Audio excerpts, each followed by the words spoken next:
Just when Dwight thought the streets of Tulsa finally bowed to his rule, a storm brews from the shadows. A storm with a familiar face. Bigfoot, the man who once took a bullet for Dwight, now makes a move that could burn everything Dwight built from the ground up. No one saw it coming. Not the crew, not the rivals, not even Dwight himself. But in this city, loyalty changes faster than a loaded gun. And tonight, that loyalty explodes into betrayal. The sun sets low over Tulsa, painting the skyline in shades of red and gold. Dwight stands on the balcony of his bar, cigarette smoke curling into the warm night air. The streets are quiet. Too quiet for a city built on secrets and deals. For weeks, he's been untouchable, money flowing, allies loyal, and enemies scared to even whisper his name. The King of Tulsa, untamed and unchallenged. But behind that calm, the cracks have already started to show.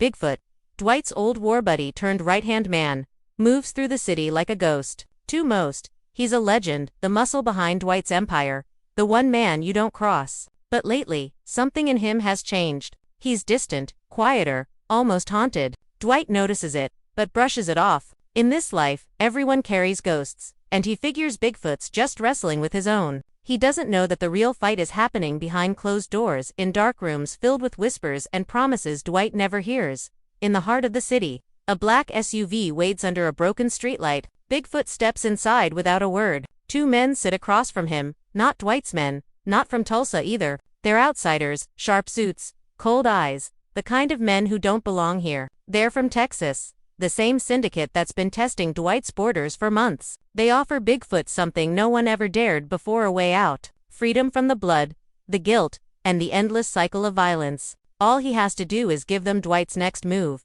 Bigfoot hesitates. He's loyal, but he's tired. Tired of cleaning up the messes. Tired of being the shadow behind the throne. He tells himself he's doing it to protect everyone, that Dwight's empire is spinning out of control. But deep down, he knows the truth. This isn't about protecting anyone. It's about breaking free. And so, with one handshake, Bigfoot sets the trap that will tear Tulsa apart.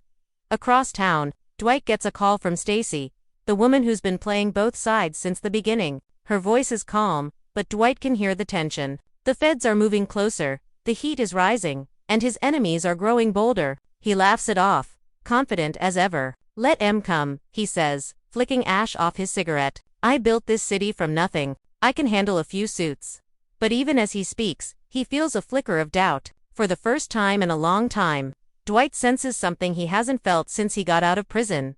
Fear. The night grows darker, the streets emptier. Somewhere out there, Bigfoot is making his move, and Dwight doesn't even know it. The empire that once stood like steel is about to bend, maybe even break. And all it takes is one man's secret deal to light the fuse. The calm before the betrayal doesn't last long, because in Tulsa, peace is just a promise waiting to be broken. The next morning begins like any other in Dwight's world: sharp suits, strong coffee, and stronger silence. He walks through his bar, nodding to the crew, unaware that the walls around him are already cracking. Business is booming. The cash registers ring, the bottles clink, and the smell of cigars mixes with bourbon and sweat. Everything looks right, but something feels off. The rhythm is wrong. The laughter sounds forced. The eyes of his men dart too quickly. There's an unease in the air that Dwight can't name, but it lingers like smoke after a gunshot. Meanwhile, on the other side of town, Bigfoot watches the city from the edge of an abandoned warehouse. He's supposed to meet the Texans again, the same men who promised him freedom. His hands tremble as he lights a cigarette, the flame flickering in the wind. The guilt burns heavier than the smoke in his lungs. He tells himself this is the last time, just one more deal, one more secret, and he'll be done. But he knows better. In this life, there's no walking away clean. Every step out just pulls you deeper in. He hands over a folder. Dwight's next shipment route, the timing, the people. The Texans grin, sharp as knives. They slide him a briefcase filled with cash, but it's not the money that makes Bigfoot sick. It's the realization that he just sold out the only man who ever called him brother. The sound of the briefcase snapping shut feels like a coffin closing. He can't shake the thought that maybe, somewhere deep down, he's already buried himself. That night, the trap is set. Dwight's convoy, 3 trucks carrying high-value goods, rolls down the highway outside Tulsa. Everything seems smooth until the lead truck's engine sputters. Within seconds, headlights flood the road. A dozen black cars appear from the darkness, blocking every exit. Gunfire erupts, shattering the quiet night. The ambush is brutal. fast and precise. It's not random, someone on the inside gave them every detail. By the time the dust settles, the shipment's gone. 2 of Dwight's men are dead. And the message is clear. Someone has betrayed the king.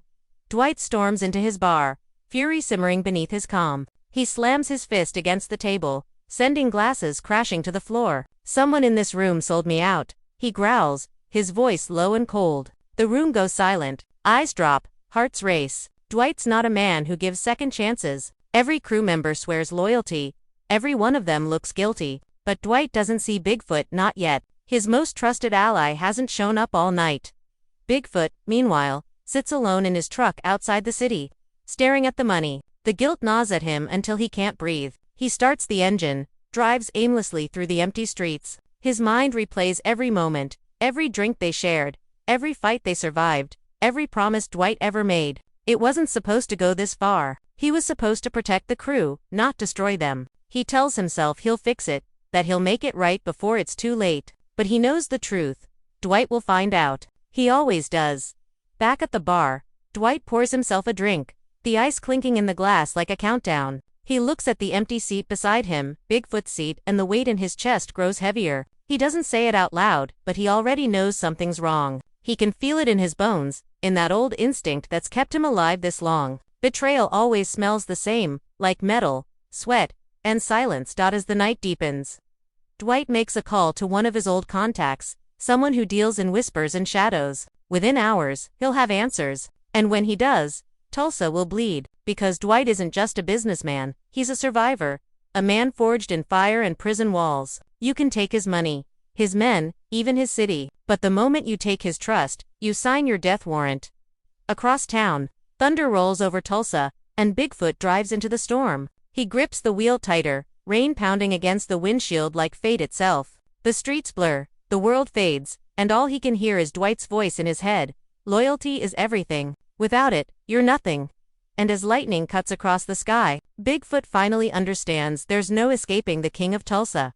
Because once you betray Dwight Manfredi, the city itself turns against you. The storm has only just begun. The rain doesn't stop for 2 straight days. Tulsa feels heavier, quieter, like the whole city's holding its breath. Dwight sits in the back room of his bar, staring at the wall. The smell of whiskey and smoke thick in the air. The laughter from the front fades. The sound of the jukebox becomes distant noise. He hasn't said much since the ambush, just sits there, running his thumb along his old ring, a habit he picked up in prison, when silence meant survival. Finally, he speaks, his voice low and even. "Somebody fed them my route." His men shift nervously. Nobody meets his eyes. Dwight's not yelling, not threatening. That's what makes it worse. His calm means something's coming. Something bad. He stands up, straightens his jacket, and lights a cigarette. Lock down everything. Nobody moves. Nobody talks. I want eyes on every crew, every truck, every man who's ever taken my money. The smoke rises slow and steady as his mind starts to map out the betrayal like a chessboard. Meanwhile, Bigfoot is falling apart. The money from the Texans sits unopened on his kitchen table, the briefcase like a curse. He hasn't slept, hasn't eaten. The guilt keeps him up at night, whispering his own sins back to him. Every time his phone rings, he jumps. Every knock on the door sounds like judgment. He knows Dwight's men are out there, watching, waiting. He also knows that Dwight doesn't ask twice when he comes. He comes to finish it. Out on the streets, word spreads fast. Everyone in Tulsa's underworld can feel the shift. Dwight's empire, once solid as concrete, now trembles. Old rivals crawl out of their holes. The Texans start moving in, staking claims in places that used to belong to Dwight. Even Chicky back in New York gets wind of it. His phone rings nonstop with whispers that Dwight's losing his grip. Chicky smiles that thin, cruel smile. "About time," he mutters, tapping ash off his cigar. Maybe Tulsa wasn't big enough for a king after all.